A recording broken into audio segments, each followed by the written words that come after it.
Radhe Radhe बिजदाम channel में आप सबका स्वागत है। तो आज हम सुनेंगे षटतिला एकादशी की व्रत कथा। पिछले वीडियो में आपने षटतिला एकादशी व्रत कैसे करते हैं, उसके नियम क्या हैं और क्या दान करना चाहिए, वो सब हमने जाना। तो आज हम षटतिला एकादशी व्रत की कथा सुनेंगे। माघ महीने के कृष्ण पक्ष की एकादशी को षटतिला एकादशी कहा जाता है।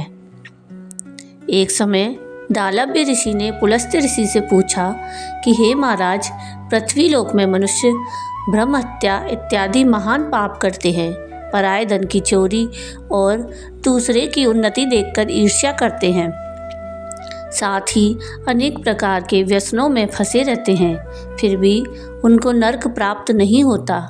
इसका क्या कारण है? वे न जाने कौन सा दान पुण्य करते हैं जिससे उनके पाप नष्ट हो जाते हैं। यह सब कृपा पूर्वक आप कहिए। पुलस्त्य ऋषि कहने लगे कि हे महाभाग, आपने मुझसे अत्यंत गंभीर प्रश्न पूछा है। इससे संसार के जीवों का अत्यंत भला होगा। इस वेद को ब्रह्मा, विष्णु, रुद्र और इंद्र इत्यादि भी नहीं जानते, परंतु मैं आपको यह गुप्त तत्व अवश्य बताऊंगा। उन्होंने कहा कि माघ मास लगते ही मनुष्य को स्नान आदि करके शुद्ध रहना चाहिए। इंद्रियों को वश में कर काम, क्रोध, लोभ, मोह, अहंकार, ईर्ष्या तथा द्वेष आदि का त्याग कर भगवान का स्मरण करना चाहिए। पुष्य नक्षत्र में गोबर, कपास, तिल मिलाकर उनके कंडे बनाने चाहिए और उन कंडों से 108 बार हवन करना चाहिए। उस दिन मूल नक्षत्र हो और एकादशी तिथि हो तो अच्छे पुण्य देने वाले नियमों को ग्रहण करें। स्नान आदि नित्य क्रिया से निवृत्त होकर सब देवताओं के देव श्री भगवान का पूजन करें और एकादशी व्रत धारण करें। रात्रि को जागरण करना चाहिए।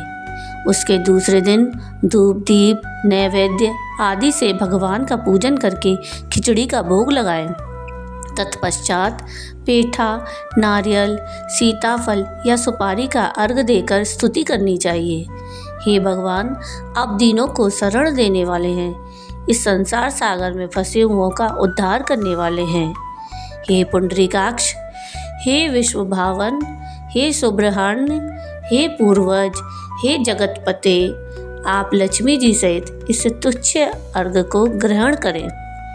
इसके पश्चात जल से भरा कुंभ या घड़ा ब्राह्मण को दान करें और ब्राह्मण को श्यामा गौ और तिल पात्र देना भी उत्तम है। तिल स्नान और भोजन दोनों ही श्रेष्ठ हैं। इस प्रकार जो मनुष्य जितने तिलों का दान करता है उतने ही 1000 वर्ष स्वर्ग में वास करता है। तिल स्नान, तिल का उपटन, तिल का हवन, तिल का तर्पण, तिल का भोजन और तिलों का दान, ये तिल की 6 प्रकार हैं। इनके प्रयोग के कारण ही यह षटतिला एकादशी कहलाती है। इस व्रत के करने से अनेक प्रकार के पाप नष्ट हो जाते हैं। इतना कहकर पुलस्त्य ऋषि कहने लगे कि अब मैं तुमसे इस एकादशी की कथा कहता हूँ। एक समय नारद जी ने भगवान श्री विष्णु से यही प्रश्न किया था और भगवान ने जो षटतिला एकादशी का महात्म्य नारद जी से कहा, सो मैं तुमसे कहता हूँ।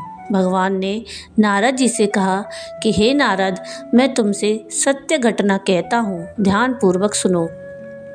प्राचीन काल में मृत्युलोक में एक ब्राह्मणी रहती थी। वह सदैव व्रत किया करती।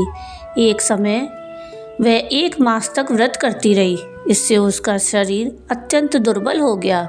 यद्यपि वह अत्यंत बुद्धिमान थी, तथापि उसने कभी देवताओं या ब्राह्मणों के निमित्त अन्न या धन का दान नहीं किया था।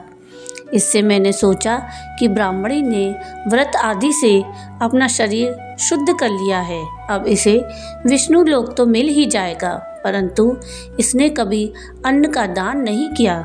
इससे इसकी तृप्ति होना कठिन है। भगवान ने आगे कहा, ऐसा सोचकर मैं भिखारी के वेश में मृत्युलोक में उस ब्राह्मणी के पास गया और उससे भिक्षा मांगी। वह ब्राह्मणी बोली, महाराज किस लिए आए हो? तो मैंने कहा, मुझे भिक्षा चाहिए। इस पर उसने एक मिट्टी का ढेला मेरे भिक्षा पात्र में डाल दिया। मैं उसे लेकर स्वर्ग में लौट आया। कुछ समय बाद ब्राह्मणी भी शरीर त्याग कर स्वर्ग में आ गई।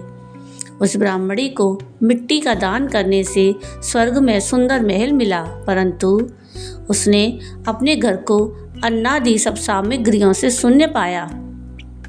घबरा कर वह मेरे पास आई और कहने लगी कि भगवान, मैंने अनेक व्रत आदि से आपकी पूजा की, परंतु फिर भी मेरा घर अन्नादि सभी वस्तुओं से शून्य है। इसका क्या कारण है?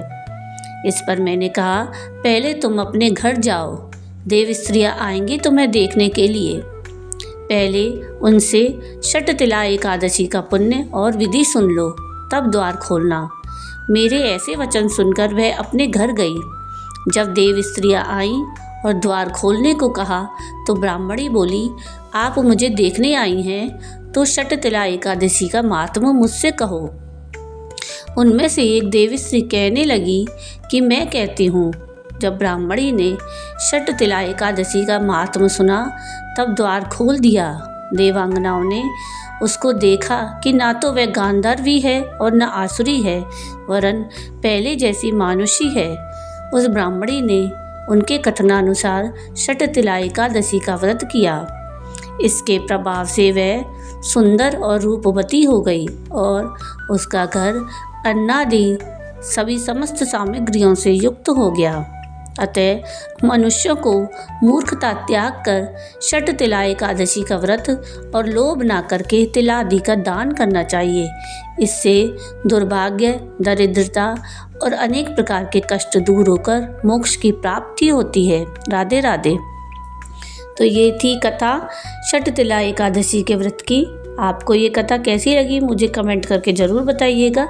और अगर आपको ये कथा पसंद आई हो तो प्लीज़ इसको लाइक शेयर ज़रूर कीजिएगा और प्लीज़ मेरे चैनल को सब्सक्राइब कीजिएगा। और वीडियो पूरा देखने के लिए थैंक यू और कमेंट में राधे राधे ज़रूर लिखिएगा। राधे राधे।